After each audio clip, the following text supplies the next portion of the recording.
오늘 우리에게 주시는 하나님의 말씀은 야고보서 3장 1절로 12절 말씀. 내 형제들아, 너희는 선생된 우리가 더 큰 심판을 받을 줄 알고 선생이 많이 되지 말라. 우리가 다 실수가 많으니 만일 말에 실수가 없는 자라면 곧 온전한 사람이라. 능히 온 몸도 굴레 씌우리라. 우리가 딸들의 입에 재갈 물리는 것은 우리에게 순종하게 하려고 그 온몸을 제어하는 것이라. 또 배를 보라. 그렇게 크고 강풍에 밀려가는 것들을 지극히 작은 키로서 사공의 뜻대로 운행하나니, 이와 같이 혀도 작은 지초로 돼 큰 것을 자랑하도다. 보라, 얼마나 작은 불이 얼마나 많은 나무를 태우는가. 혀는 곧 불이요 불의의 세계라. 혀는 우리 지체 중에서 온몸을 더럽히고 삶의 수레바퀴를 불사르나니, 그 사르는 것이 지옥불에서 나느니라. 여러 종류의 짐승과 새와 벌레와 바다의 생물은 다 사람이 길들일 수 있고 길들여 왔거니와, 혀는 능히 길들일 사람이 없나니 쉬지 아니하는 악이요 죽이는 독이 가득한 것이라. 이것으로 우리가 주 아버지를 찬송하고 또 이것으로 하나님의 형상대로 지음을 받은 사람을 저주하나니, 한 입에서 찬송과 저주가 나오는도다. 내 형제들아, 이것이 마땅하지 아니하니라. 샘이 한 구멍으로 어찌 단물과 선물을 내겠느냐. 내 형제들아, 어찌 무화과 나무가 감람 열매를, 포도나무가 무화과를 맺겠느냐. 이와 같이 짠물이 단물을 내지 못하느니라. 아멘. 오늘 이 본문의 말씀을 중심으로 복된 언어 생활이라는 제목으로 주님이 주신 은혜를 나누고자 합니다. 아멘. 오늘 본문을 잘 읽어보면 저는 무엇을 느끼느냐면은 사람의 말의 이중성, 양면성을 느끼게 됩니다. 야고보 사도는 뭐라고 말씀하시냐면 10절에 한 입에서 찬송과 저주가 나오는도다. 형제들아, 이것이 마땅하지 아니하니라. 이것이 마땅하지 않다는 거예요. 마땅하지 않은데 이것은 현실이에요. 찬송과 저주가 한 곳에서 나오는 것, 샘 한 구멍으로 단물과 선물이 나오는 것, 이것이 우리의 현실이라는 거예요. 자, 그렇다면은 이러한 현실 속에서 사는 그리스도인들은 그럼 어떻게 복된 언어 생활을 할 수가 있느냐 하는 것을 같이 생각해 보면서 우리의 입술의 열매가 우리 개인과 또 우리 주변의 사람들에게 복된 입술의 열매가 되기를 소망하면서 이 말씀을 나누고자 합니다. 그러면 사람의 말은 이중성과 양면성이 있다고 했는데, 그러면은 어떤 이중성과 양면성이 있느냐? 이 말이 복이 되기도 하고 뭐가 되기도 한다? 독이 되기도 한다는 것이죠. 자, 복이 된다는 것은 잠언 12장 14절 우리 한번 잠깐 가볼까요? 자, 우리 같이 한번 읽어보겠습니다. 시작. 사람은 입의 열매로 말미암아 복록에 족하며 그 손이 행하는 대로 자기가 받느니라. 자, 여기서 보니까 사람은 입의 열매로 말미암아 복록에 족한다는 말이 있습니다. 복록에 족한다라는 말이 무슨 말이냐? 선으로 만족할 것이다 라는 것입니다. 입의 열매로라고 말했기 때문에 선한 말, 좋은 말이 가져다 주는 그런 좋은 것으로 말미암아 만족하게 된다는 것입니다. 입술의 열매에 어떤 것이 있습니까? 복을 가져오는 입술의 열매가 사람을 위로하는 말, 용기를 주는 말, 그 다음에 사람을 살리는 말, 이런 말들을 하게 될 때 어떻게 됩니까? 말을 하는 본인에게 결국은 복을 가져다 준다. 선으로 만족함을 얻게 될 것이다 라는 것입니다. 그래서 우리 속담에도 그런 말이 있잖아요. 말 한마디로 천냥 빚을 갚는다라는 말이 있죠. 좋은 말이 가져오는 말의 위력을 잘 말해주고 있습니다. 자, 그 다음에 말에는 또 독이 되는, 오늘 우리가 읽은 야고보서 본문에는 주로 혀의 부정적인 측면을 강조하고 있습니다. 지금 우리가 읽은 내용이 대체로 혀의 부정적인 측면에 대해서 얘기를 하는 거죠. 8절을 한번 같이 읽어볼까요? 혀는 능히 길들일 사람이 없나니 쉬지 아니하는 악이요 죽이는 독이 가득한 것이라. 자, 여기서 보니까 악은 무슨 악이라고 합니까? 쉬지 않고 죽이는 것이 가득하다. 그래서 말을 잘못하면 듣는 사람으로 하여금 낙심하게 만들고, 그 다음에 좌절하게 만들고, 그리고 결국은 그 사람을 죽게 만든다는 것이죠. 자, 이렇게 말에는 뭐가 있다? 양면성이 있다는 거예요. 이중성이 있다는 거예요. 그러면 그리스도인들은 예외냐? 그리스도인들 예외가 아니죠. 그래서 10절에 보니까 한 입에서 찬송과 저주가 나오는도다 이렇게 말씀하고 있거든요. 여기는 누구도 예외가 없는 거예요. 복이 될 수도 있고 독이 될 수도 있는 그러한 극명한 예를 잘 보여주는 성경의 사건이 있어요. 우리 잘 아는 것이죠. 민수기 14장에 보면 이 말을 통해서 복받은 사람이 있고 저주를 받은 사람들이 있어요. 자, 이 민수기 14장의 배경은 이스라엘 백성들이 광야를 지나서 가나안 땅의 관문인 가데스 바네아에 도착했죠. 그래서 여기서 12정탐꾼을 보냈는데 이들이 갔다 와서 10사람은 부정적인 보고를 했어요. 그래서 이 보고를 들은 사람들이 어떤 반응을 하느냐, 그들의 입술로 하나님 앞에 범죄를 하는데 그것이 2절로부터 4절의 내용이에요. 제가 한번 읽어볼게요. 이스라엘 자손이 다 모세와 아론을 원망하며 온 회중이 그들에게 이르되 우리가 애국 땅에서 죽었거나 이 광야에서 죽었으면 좋았을 것을 어찌하여 여호와가 우리를 그 땅으로 인도하여 칼에 쓰러지게 하려 하는가? 우리 처자가 사로잡히리니 애국으로 돌아가는 것이 낫지 아니하랴. 이에 서로 말하되 우리가 한 지휘관을 세우고 애국으로 돌아가자. 아멘. 자, 이 사람들이 지금 여기서 여러 가지 말을 합니다. 근데 다 내용이 뭐냐면 원망인데, 첫째는 뭐라고 이야기를 하냐면은 죽었다면 좋을 뻔했다 이런 이야기를 하고, 두 번째는 왜 이렇게 죽었으면 좋을 뻔했다고 말하냐면 살아도 칼에 뭐한다? 칼에 죽을 것이다. 그래서 결론적으로 말하는 게 뭐냐면 애국으로 돌아가자. 자, 요 세 가지를 이야기를 하고 있는. 죽었다면 좋을 뻔했고 어차피 칼에 죽게 될 것이기 때문에 애국으로 돌아가자 이렇게 얘기를 하는 거예요. 하나님께서는 언약을 주셨어요. 언약의 핵심 내용은 뭐냐면 아브라함에 약속한 뭘 주겠다? 가나안 땅을 주겠다는 거예요.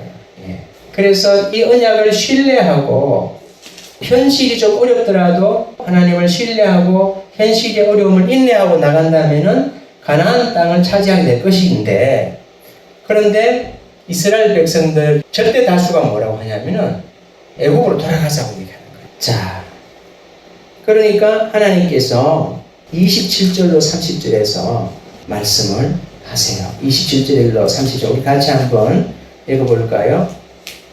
나를 원망하는 이 악한 회중에게 내가 어느 때까지 참으랴. 이스라엘 자손이 나를 향하여 원망하는 바 그 원망하는 말을 내가 들었노라. 그들에게 이르기를 여호와의 말씀에 내 삶을 두고 맹세하노라. 너희 말이 내 귀에 들린 대로 내가 너희에게 행하리니 너희 시체가 이 광야에 엎드러질 것이라. 너희 중에서 20세 이상으로서 계수된 자, 곧 나를 원망한 자 전부가 여분네의 아들 갈렙과 눈의 아들 여호수아 외에는 내가 맹세하여 너희에게 살게 하리라 한 땅에 결단코 들어가지 못하리라. 아멘. 자, 여기서 하나님께서 뭐라고 하시냐면 내 귀에 들린 대로 그렇게 해주시겠다고 하는 거예요. 다시 말하면 그들이 말한 대로 해주겠다는 거예요. 예. 근데 우리가 이 말씀을 잘못 오해를 하면 나쁜 말은 말한 대로 하면 되고 좋은 말은 또 말한 대로 다 성취되느냐, 그렇게 하면 그건 말의 긍정의 힘이고, 예. 성경은 긍정의 힘을 얘기하지 않습니다. 성경은 뭘 얘기하냐면 하나님이 주신 언약, 이 언약을 신뢰하고 인내하고 지킬 때에 하나님은 성취시켜 준다고 얘기를 하시는 거예요. 그래서 말의 긍정의 힘도 중요하지만 말의 긍정의 힘으로 다 된다고 절대 말하지 않습니다.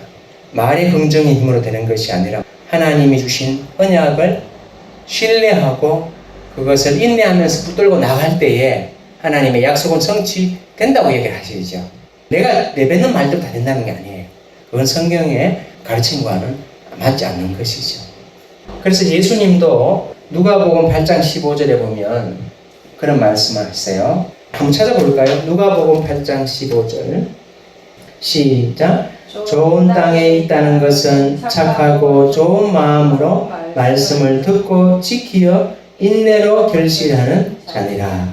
여기서 나오죠. 예. 언약의 말씀을 듣고 지키고 인내로 결실하는 자니라라고 말씀하시죠. 우리가 긍정의 힘으로 우리가 열매를 맺는 게 아니에요. 우리는 말씀을 듣고 지키어 인내로 열매를 맺는 자들이기 때문에, 다시 민수기로 돌아보면 하나님께서 너희가 원망한 말대로 해줄게. 너희들 죽었으면 좋을 뿐이라고 했고, 그리고 여기 있으면 죽을 것이라고 했기 때문에 그대로 해주겠다고 한 거죠. 원망은 하나님께서 귀에 들린 대로 해주시는 거예요. 그런데 하나님의 언약은 뭐다? 듣고 지키고 인내로 나갈 때 성취되는 것이라는 것을 우리가 기억을 해야 될 것 같습니다. 자, 그래서 지금 원망한 사람들은 그대로 됐어요. 그런데 반대의 사람도 있어요. 어떤 사람들이냐면은 하나님의 언약의 말씀을 저버리지 않고 끝까지 신뢰한 사람들이 있어요. 그 사람들이 누구냐면 잘 아시는 대로 갈렙과 여호수아죠. 우리 7절 9절 한번 볼까요? 다 같이 시작. 이스라엘의 자손의 온 회중에게 말하여 이르되 우리가 두루 다니며 정탐한 땅은 심히 아름다운 땅이라. 여호와께서 우리를 기뻐하시면 우리를 그 땅으로 인도하여 들이시고 그 땅을 우리에게 주시리라. 이는 과연 젖과 꿀이 흐르는 땅이니라. 다만 여호와를 거역하지는 말라.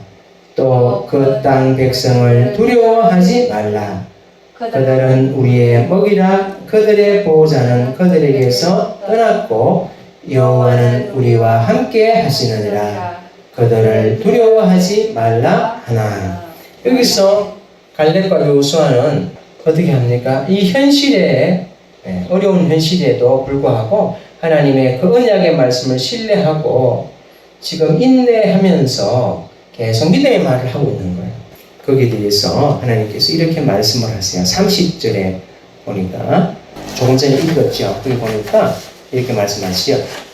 여분네의 아들 갈렙과 눈의 아들 여호수아 외에는 내가 맹세하여 너희에게 살게 하리라 한 땅이 결단코 들어가지 못하리라. 그래서 지금 똑같은 상황을 직면해서 믿음의 말을 한 여호수아 갈렙과 불신앙의 말을 한 이스라엘 사람들의 운명이 한순간에 이렇게 갈리게 되었다는 것입니다.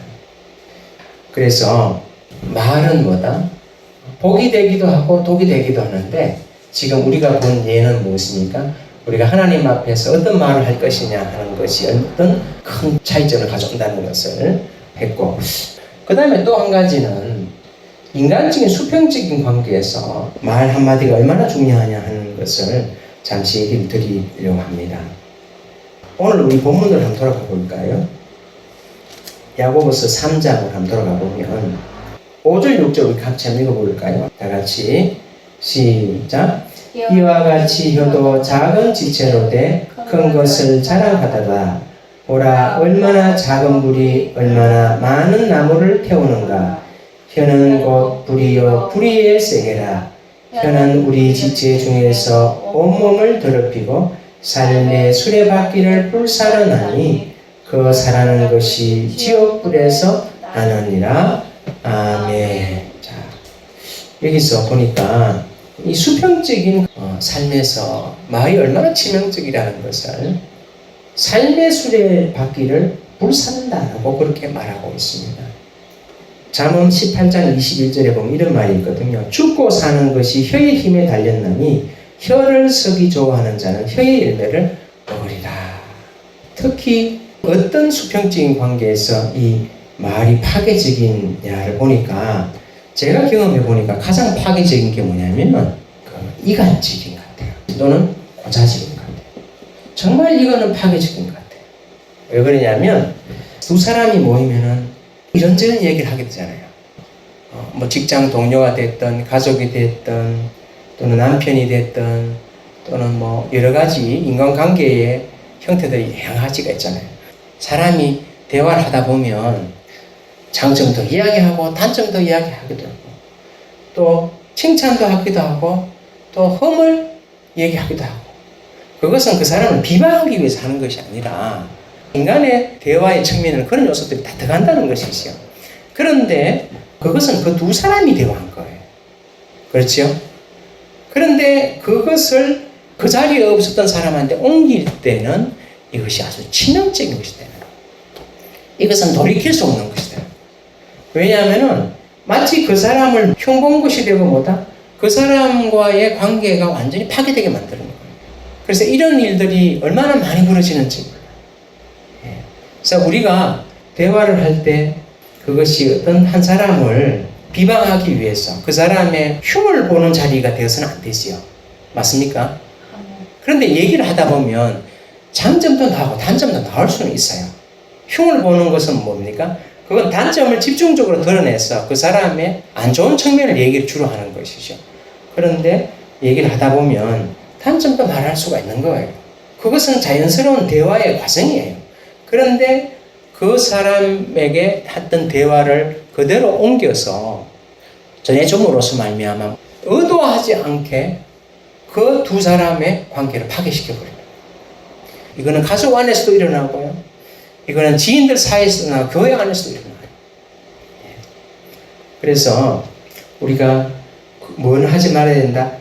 모여서 흉보는 일을 하면 안 돼요. 그런데 대화 속에는 뭐다? 이런저런 이야기 속에는 장점도 말할 수 있고 단점도 나올 수 있는 거예요. 그것은 의도해서 그 사람을 흉해 보기 위해서가 아니라 대화 가운데서 그런 말이 나왔을 때에 그것은 내가 들은 거로 끝내야 되는 거예요. 그걸 그 사람에게 전달함으로 말미암아서 그것은 관계를 파괴하고 그것이 삶의 수리바퀴를 불사는 거예요. 왜냐하면은 그렇게 함으로 말미암아 서로를 원수로 만들어버려요. 얼마나 이건 파괴적인 겁니다. 저는 우리가 하지 말아야 될 것 두 가지를 꼽는다면 하나는 흉을 보지는 말아야 됩니다. 그리고 둘째는 뭐다? 고자질. 즉 칭찬이 아닌 단점을 얘기한 것을 뭐다? 그 당사자에게 옮겨서는 안 된다. 왜냐하면 그런 의도로 말한 것이 아니었기 때문에. 그런데 이것을 지키지 않을 때에 인간관계는 언제든지 파괴되고 서로 간에 원수로 관계가 끝나는 안타까운 일들이 일어나는 것을 보면서 죽고 사는 것이 혀의 힘에 달렸나니 혀를 쓰기 좋아하는 자는 혀의 열매를 먹으리라. 그래서 이런 수직적인 관계에서 하나님이 약속한 언약의 말씀을 듣고 지키어 신뢰하는 가운데 인내로 열매를 맺어야 되고 그렇지 못할 때 불평하게 되고 불만을 토로하게 될 때에 하나님께서 그때는 뭐다? 하나님이 내가 들은 대로 해주겠다라고 하시는 것이죠. 하나님께서 언약의 약속을 우리에게 주신 것은 하나님은 사람이 아니시니 거짓말하지 않으시고 인생이 아니시니 후회하가 없으시다. 어찌 그 말씀하신 바를 행하지 않으시고 하신 말씀 실행하지 아니하시라. 이 하나님이기 때문에 하나님의 그 언약의 말씀을 자꾸 의심하고 불평하고 불만할 때에 하나님께서 내 귀에 들린 대로 하리라. 그러한 교훈을 이스라엘 백성을 통해서 듣게 됩니다. 자, 그러면 이제 마지막으로 뭘 말씀드리려면 성도의 합당한 언어 생활은 어떻게 하는 것이 합당한 언어 생활이냐. 그거를 제가 성경을 읽어보니까 제가 이야기하기로는 세 가지가 있다는 것을 발견하게 됩니다. 그것을 말씀드리고 마치고자 합니다. 첫째는 뭐냐면요. 야고보서 1장 19절에 나와요. 우리 야고보서 1장 19절 한번 볼까요? 같이 읽습니다. 내 사랑하는 형제들아 너희가 알지니 사람마다 듣기는 속히 하고 말하기는 더디하며 성내기도 더디하라. 여기서 첫 번째 성경에 가르치는 원리는 듣는 것을 속히 하라는 거예요. 말하기는 더디하고. 듣기를 속히 하라는 말은 무슨 말입니까? 이거는 경청을 잘하는 거지요. 그럼 경청을 잘하는 것은 뭐냐면 상대방의 입장에서 듣는 것이라고 저는 생각합니다. 상대방의 입장에서 들으면 그 사람이 말하는 것이 이해가 되죠. 그런데 말하기는 더디하라. 이 말은 뭐냐면 이것은 조급하게 말하지 말라는 거죠. 자기의 변호나 또는 자기의 주장을 하려는 마음을 자꾸 가지지 말라는 거예요. 자기의 주장과 자기의 변호를 하려고 하지 말라는 거예요. 그리고 조급하게 하지 말고 여유를 가져라. 이렇게 될 때 뭐 어떻게 되냐면 변호와 주장 쪽으로 가면 이거는 어떻게 되냐면은 방어적이 되고 또는 공격적이 돼요. 방어적이 되고 공격적이 돼요. 반대로 그 사람의 입장에 서서 그 이해를 잘 경청해서 들을 때에 그 사람을 이해하게 되고 대화가 풀리게 됩니다. 그래서 교회에 목사님들이 쓰는 예화 중에서 어떤 것이 있느냐면은 젊었을 때부터 몇 번 들었는데 제가 나이가 조금 들어보니까 이 말씀이 맞구나 하는 공감이 되나봐요. 그게 뭐냐면 교회에 사람들이 모이다 보면은 파가 생기고 서로 의견이 대립하게 되는 경우가 있잖아요. 그래서 두 파가 지금 갈렸는데 한쪽 사람들이 와서 목사님께 자기들 불만을 얘기를 하는 거예요. 목사님이 들어보고 그걸 판단을 안 하고 그 사람들 입장에서 들어보니까 그 입장에 서서 들어보니까 맞는 거예요. 그 말이. 그렇군요. 그럴 수 있겠네요. 이렇게 한 거예요. 그래서 이제 이분들이 가고 그 다음에 얼마 있다가 또 반대파에 있는 사람들이 목사님한테 온 거예요. 목사님한테 와서 자기들이 주장하는 걸 얘기하는 거예요. 그래 목사님이 그 이야기를 쭉 들어보니까 그 사람들 입장에서 보니까 그 말이 맞는 거예요. 그래서 그럴 수 있겠네요. 이렇게 한 거예요. 그러니까 목사님이 양쪽에 어느 편도 들지 않은 거예요. 양쪽 어느 편도 들지 않고 각 사람들의 입장에 서서 생각을 해보니까 이해가 되는 거죠. 그런데 이 두 집단에 속한 사람들이 나중에 알게 된 거예요. 뭐냐면은 목사님이 우리도 이해한다고 했다가 저쪽 편도 이해한다고 했단 말이에요. 목사님이 왜 이렇게 중심이 없이 그렇게 하냐고. 그래서 이제 이 사람들이 와가지고는 왜 목사님은 우리가 맞다고 했다가 또 저 사람들한테는 또 저 사람들이 맞다고 했다. 왜 그렇게 합니까? 하니까 목사님이 그 말을 들어보니까 그 말도 맞네요. 이렇게 합니다. 왜? 그 말도 들어보니까 맞는 거거든. 그래서 나중에 시간이 지나서 서로 의견이 맞지 않는 두 그룹이 오해를 풀고 서로 화해를 하고 다시 교회가 정상적으로 돌아가게 되었다는 것이죠. 그것이 무슨 진리의 문제라든지 불의의 문제라든지 그런 경우는 그렇게 하면 안 되는데 사람이 살다 보면은 자기 입장에서 모든 걸 생각하게 되는 경우가 있거든요. 그것이 집단 대 집단의 문제가 될 때는 집단끼리 대결을 하거나 대립하게 되는 경우가 있단 말이죠. 그것이 진리의 문제면 그렇게 하면 안 되는 것이요. 그런데 그럴 경우에는 그 목사님이 지혜롭게 처신한 것이요. 왜냐하면 그 입장에서는 그 말이 맞습니다. 또 반대편은 그 입장이 맞습니다. 그리고 또 둘이 다 같이 왔을 때는 또 맞습니다. 그렇게 또 말할 수 있습니다. 그렇게 해서 목사님이 한편에 서지 않음으로 말미암아 그 문제를 슬기롭게 넘어갔다는 것이죠. 우리가 그 사람의 입장에 서보면 그것이 악의적으로 한 것이 아니라면 이해가 될 수 있잖아요. 왜냐하면 그 사람의 성장 배경, 그 사람의 기질, 그 사람의 판단에서는 그게 맞을 수 있거든요. 그렇기 때문에 대화가 풀리고 그리고 방어적이거나 공격적이 되지 않는다는 것이죠. 그래서 듣기를 속히 하고 말하기를 더디하라. 자, 두 번째는 뭐냐면 야고보서 1장 26절 우리 한번 읽어볼까요? 야고보서 1장 26절 누구든지 스스로 경건하다 생각하며 자기 혀를 재간 물리지 아니하고 자기 마음을 속이면 이 사람의 경건은 것이라. 자, 여기서는 뭐냐면 재갈을 물리는, 혀에다가 재갈을 물리는. 다시 말하면 이것은 뭐냐면 말을 많이 하지 않는 거예요. 말을 많이 하지 않는 거. 그래서 잠언 10장 19절에 뭐라고 되어 있냐면 말이 많으면 허물을 면하기 어려우나 그 입술을 제어하는 자는 지혜가 있느니라. 그러니까 입술을 제어하는 걸 얘기합니다. 경건 생활은 말을 절제하는 것과 깊은 연관이 있다는 거예요. 뭐라고 말합니까? 누구든지 스스로 경건하다 생각하며 자기 혀를 제가 물리지 아니하면 자기 마음을 속이면 이 사람의 경건은 엇것이라 라고 이야기를 하죠. 예. 언어 생활을 절제하고 제어하지 않으면 잠언 10장 19절처럼 혐오를 면하기가 어렵다는 거예요. 그러면 내 자신의 믿음과 듣는 사람의 믿음에 해를 끼치게 되고 그래서 결국은 뭐다? 신앙생활에도 좋지 않다는 것이죠. 그래서 경건한 신앙생활에는 언어의 절제가 반드시 필요하다는 거예요. 마지막입니다. 세 번째는 뭐냐면 자, 이 이중성, 왜 사람들은 이런 이중성이 있느냐? 이 근본적인 해결과 관계가 있는 거예요. 왜 그러냐면 사도 바울은 인간의 타락한 마음 상태에 대해서 이렇게 말합니다. 로마서 3장 13, 14절에서 인간의 타락한 것이 말과 어떤 연관이 있느냐에 대해서 이렇게 말합니다.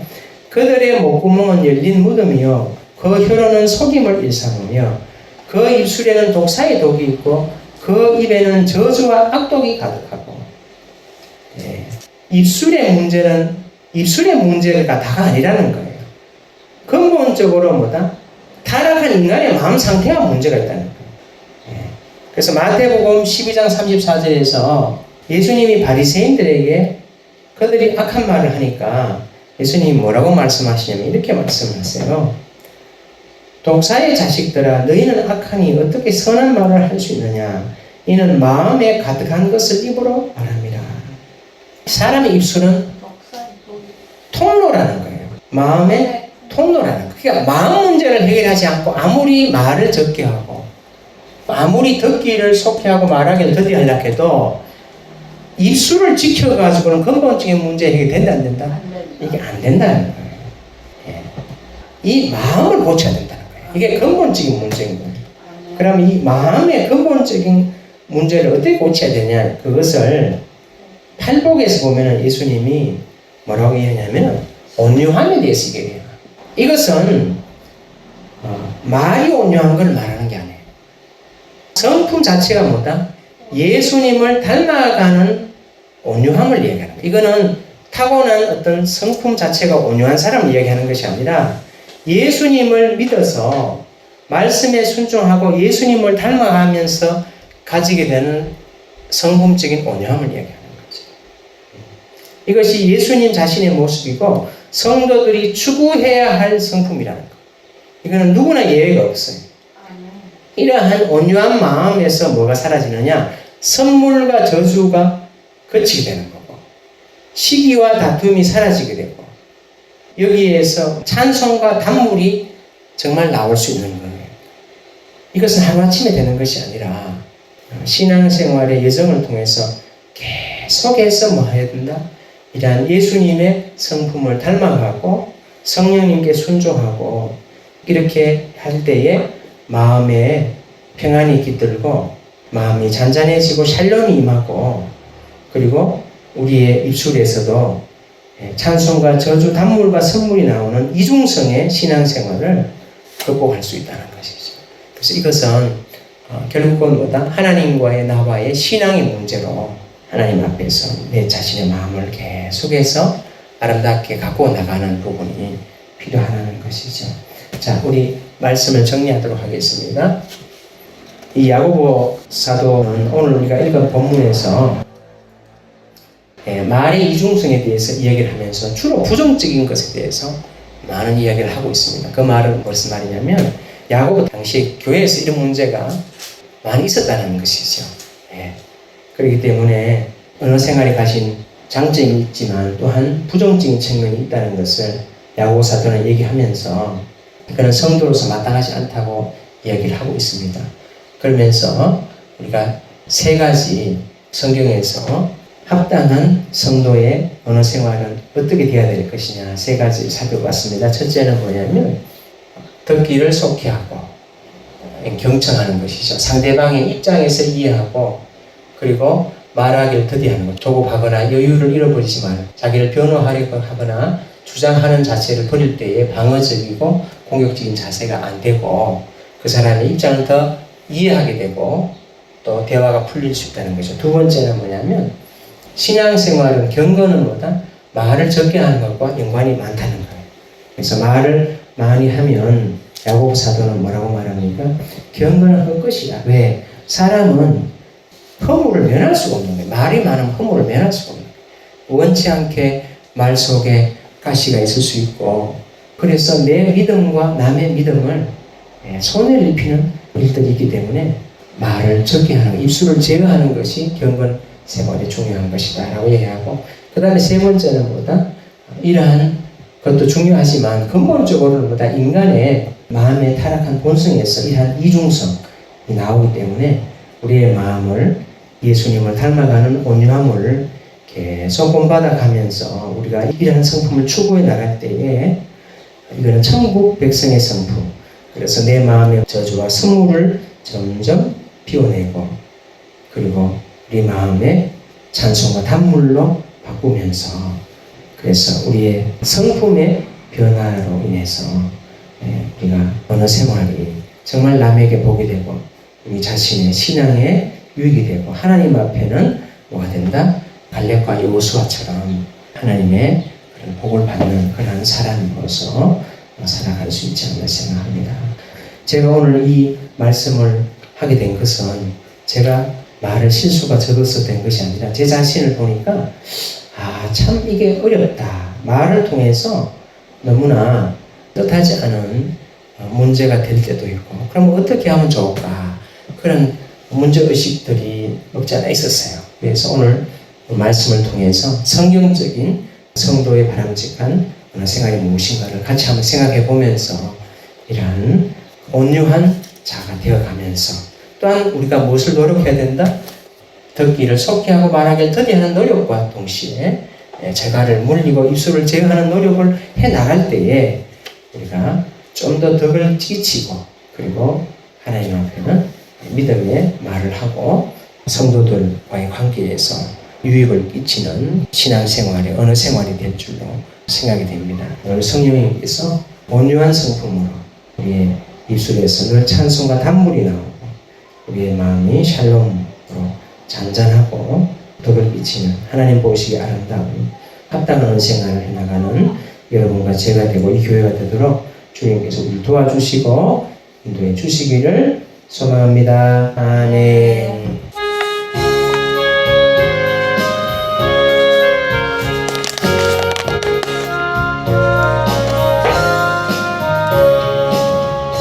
예수가 거느리시니 즐겁고 평안하구나. 주야에 자고 깨는 것 예수가 거느리시네. 주 날 항상 돌보시고 날 친히 거느리시네. 주 날 항상 돌보시고 날 친히 거느리시네. 내 주의 손을 붙잡고 천국에 올라가겠네. 괴로우나 즐거우나 예수가 거느리시네. 주 날 항상 돌보시고 날 친히 거느리시네. 주 날 항상 돌보시고 날 친히 거느리시네. 이 세상 이별할 때에 마귀의 권세 있기에 천국에 가는 그 길도 예수가 거느리시네. 주 날 항상 돌보시고 날 친히 거느리시네. 주 날 항상 돌보시고 날 친히 거느리시네.